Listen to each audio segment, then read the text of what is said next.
With political tensions rising in Washington in hopes of avoiding a government shutdown, Republicans are feeling the pressure to approve funding for the border wall. One America's Gabrielle Cuccia spoke with the Republican National Committee to address the possible shutdown and some other key issues. Take a look.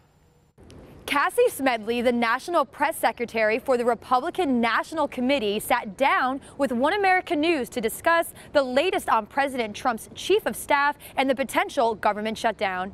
We've heard a lot of talk about the chief of staff currently sitting at the White House. So how does the RNC evaluate General Kelly's role as chief of staff?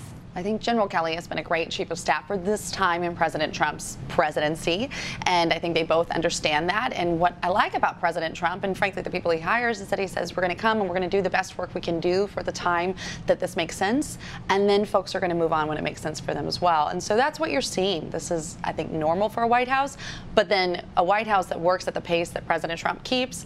Now you're seeing folks that come in. General Kelly was instrumental in helping with the organization and really getting the priorities together.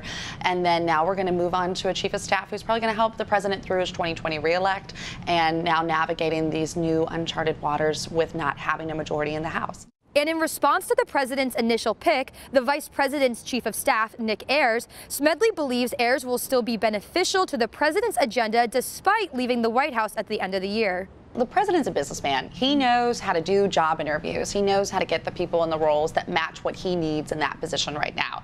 That's pretty unique for the White House and certainly for the commander-in-chief. So I think as he's going through these conversations, it's a mutual discussion of what works for you, what works for me, what works for this administration. And I imagine those are the conversations they were having with Nick Ayers. I think he's going to be very helpful with the campaign. Certainly the president gave him a very kind tweet, which is the ultimate sign of admiration. Absolutely. And so I think that we're going to see him and much more of him in the future.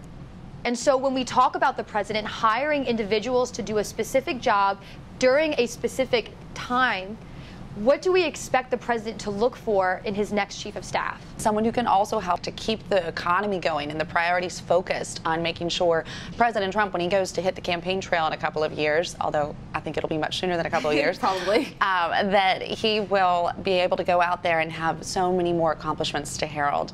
And of those priorities, Smedley says the president's campaign promises will not be forgotten. Since the president was a candidate, he put his eye on the ball of the economy and helping people in communities that have really been passed over and forgotten about. And so expect him to keep the focus squarely on the economic agenda in a local way, in an America First way. And he's not going to give that up for Nancy Pelosi or anyone. So that's going to be a fight that he's happy to have, I think.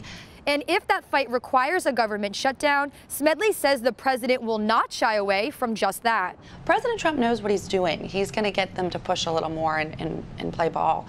Smedley also said that since the majority of the government has already been funded, this shutdown will not reflect the full 2013 shutdown we saw under the Obama administration, pointing to the fact that this potential government closure would also be during a time when congressmen and women want to be home for the holidays, a potential incentive to delay a decision. Gabrielle Cuccia, One America News, Washington. Want to see more videos like this?